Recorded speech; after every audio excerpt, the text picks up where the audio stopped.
আসসালামু আলাইকুম। আপনারা সবাই কেমন আছেন? আশা করি ভালো আছেন, যে যেখানে আছেন সুস্থ আছেন। তো আপনাদের দয়ায় আল্লাহ তাআলার অশেষ রহমতে আমিও ভালো আছি। তো প্রতিদিনের মতো আবারও চলে আসলাম নতুন একটা ব্লগ নিয়ে।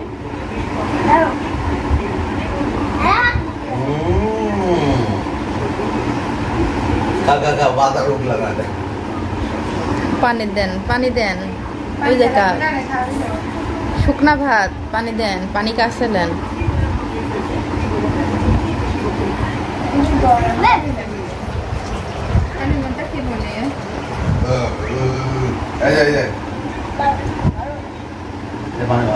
মেলা করি তো দেশে গালের মধ্যে পানি মা কেবল গরম করে দিয়ে গেল।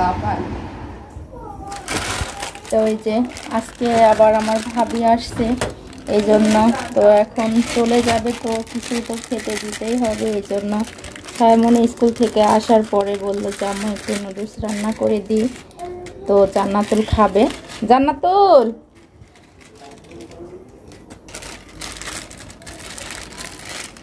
এই যে নুডলস রান্না হয়েছে কিনা বারবার ঘুরে ঘুরে দেখতেছি। এদিকে আস, এদিকে আস আব্বা, এদিকে আসা।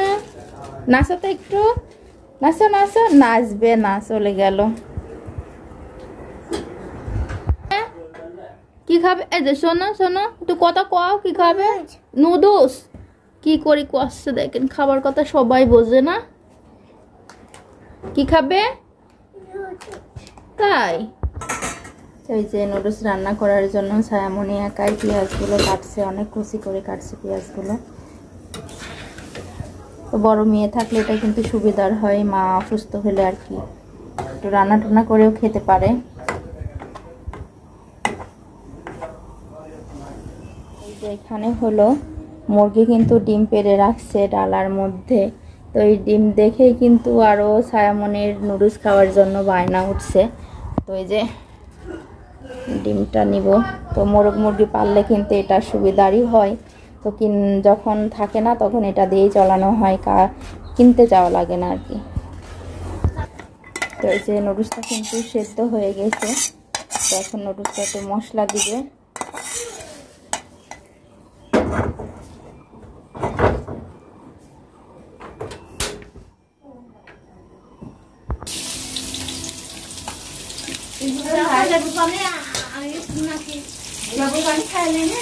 না আমি তো পাইনি।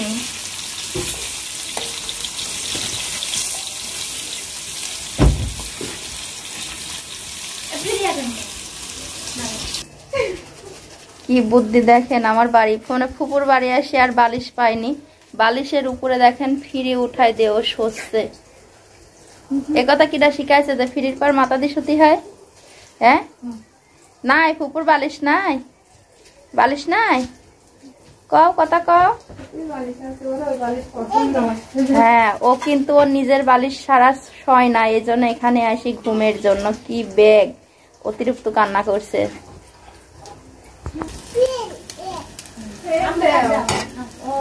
এই ডিমটা এই মাত্রই কিন্তু পারছে, খোসাটা খুব নরম।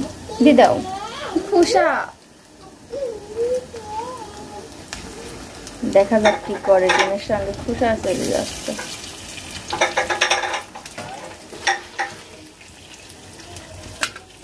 অবশ্য দেশি ডিমের কুসুমটা কিন্তু অনেক হলুদ থাকে।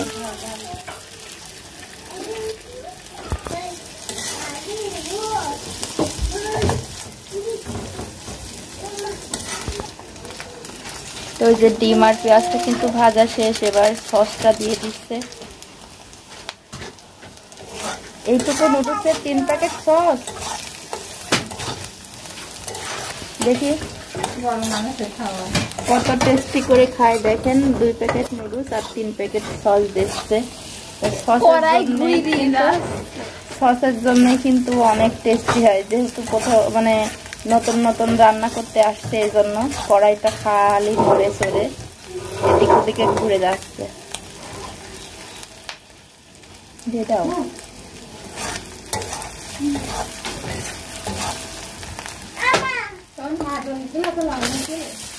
না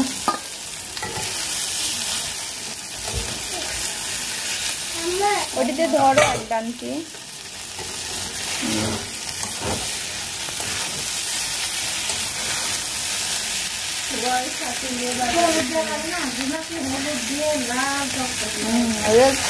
তিন প্যাকেট সস বাজাচ্ছে এমনি। তো এই যে নুডলসটা কিন্তু বিরিয়ানি স্টাইলে রান্না হচ্ছে, একের পর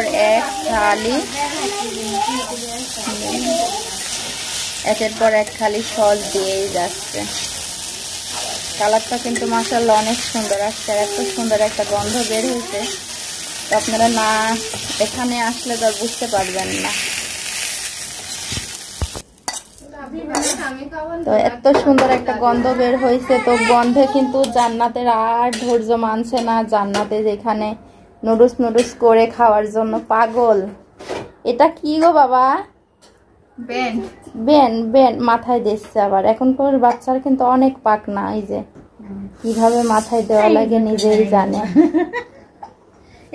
কি পারাপারি চলছে খাওয়ার জন্য। দেখেন খাওয়ার জিনিস সবাই বোঝে। তো তানভীরও চলে আসছে গন্ধ শুনে। নাও চামচ আরো আছে বা জামাইকে থেকে দিচ্ছি। নুডলস পেটুকের খেয়েই ভরে না। কি করে খাচ্ছে?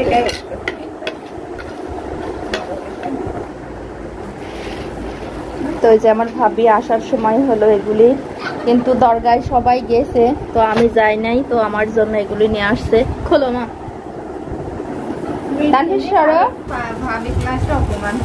অপমান কিসের? এটাই কি ডান? এটাই তো ভালো। মিষ্টি কিটা খাই। তো এগুলি কিন্তু অনেক মজার খাবার।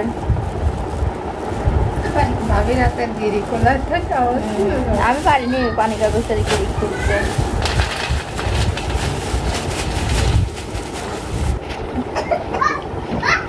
জান্নাতে পানি দেন। কতগুলি পাই অপমান করতেছে। দেখেন ভাবি মনে করছে যে কি না কি, তো এতগুলো জিনিস। হ্যাঁ এই যে মিষ্টি আছে, যে কইছে কে এটি কি? মোরগ। দেখে আব্বা দাও, দেখাই আগে দেখাই। এই যে মোরগ। তো এ ধরনের কিন্তু এগুলো কিন্তু চিনি দিয়ে বানানো অনেক মজার খাবার।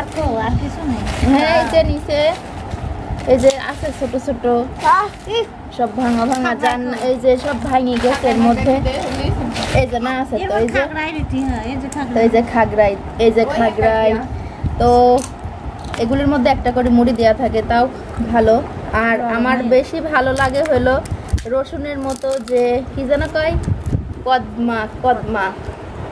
তো যাই হোক, আগে বলতে পারতাম না মেলায় এখানে যে পাকশি মেলা হয়েছিল, তো স্যার বাবা বলছিলাম যে রসুনের মতো দেখতে ওইটা নিয়ে আসবে। তো কি যে নাম আমি করতে পারিছিলাম না, জানতাম না আমি। এই পাপড়গুলো কিন্তু অনেক মজা। দেখেন এতগুলো জিনিস নিয়ে আসে, কিন্তু বলছে যে ভাবি আমাকে অপমান করতেছে, তাই বলছে। অপমানের কি আছে? যার যতটুকু সামর্থ্য সে তো নিয়ে আসবেই। না ভাবি তো অপমান মনে করছে, আমিও অপমান করছি তাই করছে। আমার মেয়ে আবার দেখেন কথা ধরছে, মোটে মোটে খাচ্ছে আর কথা ধরছে। খাও না আছে। এই যে তাকাও একটু, এই যে জান্নাত বুড়ি এখন চলে যাচ্ছে, তো টাকা পায় খুশি। মজা খাবা? আচ্ছা মজা খাবা, খাও লাইরো না। ওটা ওর আম্মুরই টাকা।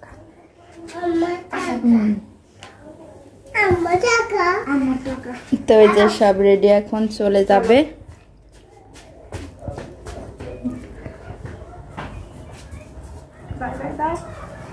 Tata bye bye. কি পাকা। বাই বাই, চলে গেলাম। Tata bye bye. তান্নু বেটা আগেই বেগ নিয়ে রাস্তায়।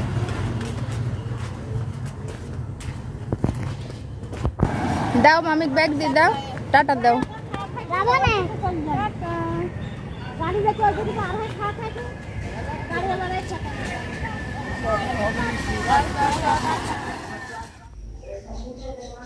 তো এই যে সকালবেলা ছায়ার দাদি হলো এই শাকগুলো উঠাইছিল, তো আমাকে দিল ভাজি করে খাওয়ার জন্য। এই ননটা খুঁড়ি আর কিছুটা লাউ পাতা আছে, এক আধটে লাল শাক আছে, তো সব রকম শাকগুলো মিক্সড করে তো তুলে আবার বেছেও দিয়েছে আর কি, সব কিছু রেডি করে দিয়েছে। আমি শুধু এখন ভাজি করব। তো এই শাকটার কিন্তু অনেক টেস্ট, ভাজি করলে অনেক ভালো লাগে খেতে। তো সবুজ শাক বলতে এই শাকের অন্যরকম একটা স্বাদ। তো যে শাকটা ভাজি করার জন্য কিন্তু আমি পেঁয়াজ, রসুন, মরিচ, তার সাথে 2টা শুকনো মরিচও আছে, সব কিছু কেটে কুটে আর কি রেডি করে নিয়েছি। তো এখন শুধু রান্নাটা করব। তো যে এদিকে আবার কাঁচকলা আর আলু তো আমি সিদ্ধ হইতে বসাইছি। তো কাঁচকলা এই ফার্স্ট টাইম পুরোপুরি সিদ্ধ করে রান্না করব। তো এইভাবে আমি কখনো রান্না করি নাই, তো আজকেই ফার্স্ট টাইম, দেখা যাক কেমন হয়। তো কাঁচকলাটা রান্না করার জন্য এখানে পেঁয়াজ, রসুন, জিরা, আদা সব কিছু আমি বেটে রাখছি, শুধু রান্নাটা করব। তো যেখানে আমার তরকারিটা কিন্তু রান্না শেষ, কাঁচকলা, আলু আর রুই মাছ। তরকারিটার কালার কিন্তু অনেক সুন্দর আসছে আর গন্ধটা অনেক ভালো বের হয়েছে। আর যেখানে সেই শাকভাজিটাও কিন্তু হয়ে গেছে, নামাই ফেলছি আমি। তো শাকভাজির উপরে যে শুকনো মরিচটা আছে দেখতে কিন্তু অনেক ভালো লাগছে। আর শাকে যদি শুকনো মরিচ এভাবে দেওয়া যায়, তো শুকনো মরিচের বিচিটা যখন দাঁতের মধ্যে পড়ে তো অনেক সুন্দর লাগে খেতে।